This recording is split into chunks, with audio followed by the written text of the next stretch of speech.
Hey everyone, Trackmaster Tehachapi here. As you can see, I've turned myself into a Trackmaster figurine. But that minor physical change aside, you're gonna see that I've done a lot of work on the layout since the last update video. One of the biggest changes being, as you've probably seen, the city of Tehachapi now has its buildings. And one more neat feature it can do is check this out. It lights up in the dark. Pretty cool, huh? I used the Woodland Scenics Just Plug lighting system to put lights within the buildings, which personally I think that's pretty nifty. But you know, I'm sure there's better ways to do it in terms of wiring and making actual light setups. But I'm pretty happy with the results as is for my current skill level. Anyways, that's enough out of me. Now let's get on to the actual real Connor.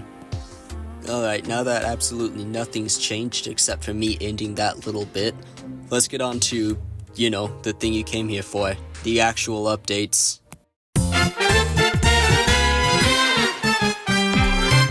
Perhaps the biggest change in the 1943 video that I haven't elaborated on is the now fully painted backdrops on the layout.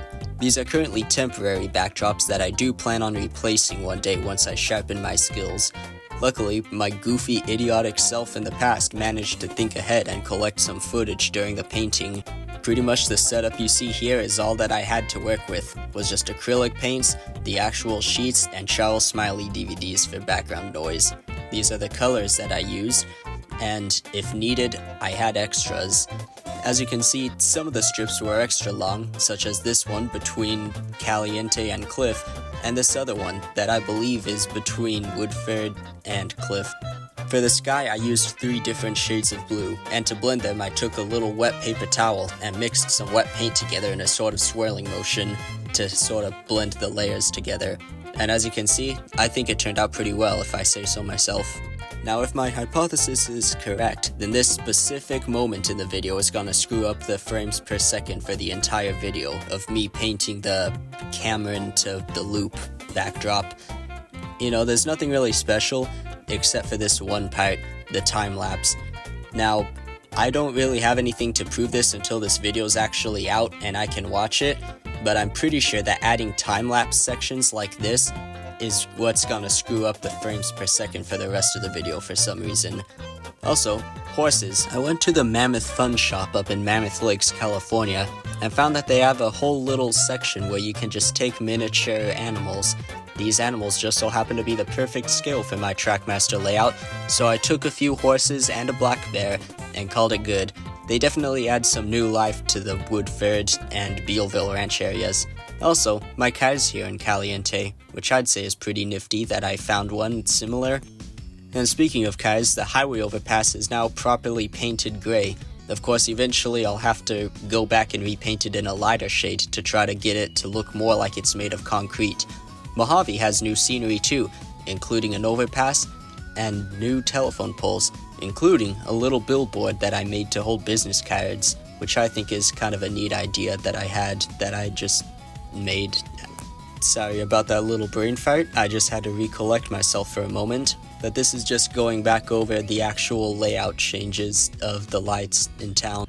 You know, you've seen it all in the intro, but what you haven't necessarily seen is Caliente's post office, which has a little light to shine out to try to look like the actual interior lights of the post office shining out.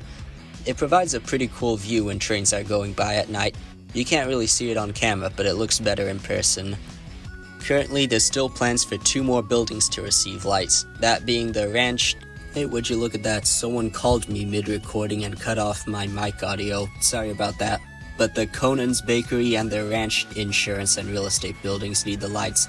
Also, I found some Walther's Scene Master maintenance of way vehicles that I slapped UP decals on and left in front of the depot. Sometimes UP likes to stage vehicles in front of the depot after there's been like a major derailment or big maintenance attraction or whatever reason.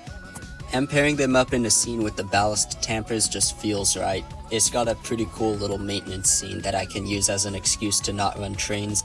Getting on the more technical side, I've compiled an entire list of train symbols across Tehachapi from both BNSF and Union Pacific. This is still a work in progress, and there are a lot of symbols that I haven't included. although I have gone back in time to look at what Southern Pacific and even the Santa Fe have for their train symbols, so you can expect to hear some of these names in future operation session videos. It's kinda hard to see on your screen, but I did add some lights to the Keen water system tanks, just to add a little more life to the layout in that area.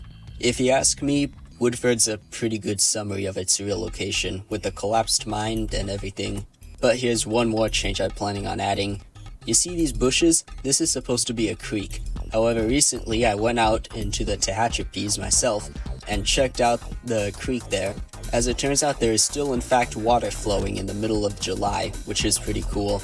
So that means I've got a new project.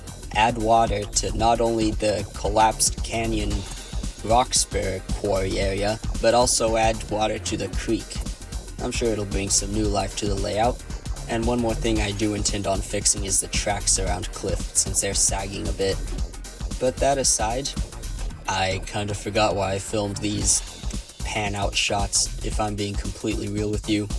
As a fun little history lesson, this used to be a stone quarry to provide rocks for the Los Angeles Aqueduct, but in 1923 the quarry collapsed and flooded, so it was abandoned and torn up. Now there's just a giant crater sitting there in the hole that you can still see in real life. Would you look at that? There's another channel. That's right folks, I now have another channel. This is where I plan on posting non-Trackmaster related things, like places I volunteer, things I do, real life things like SP, HO scale trains, animations, drawings, you know, the whole shebang. Maybe even vlogs of real rail fanning trips and stories I have, and even restoring old railroad stuff if that interests you. And also, I have an Instagram now if you want to go follow that, if you have Instagram. Overall, that's really about all I have to say for this video. A lot more of my effort's been put into making actual Trackmaster models recently, and the next video should actually be a big boy update if that interests you. I've come to a few new developments, shall we say, to not spoil anything. But that'll have to wait until next time we see each other. But until then, stay safe and have a heritage unit. See you later. Free beer! Free beer! Free beer! Free beer! Free beer!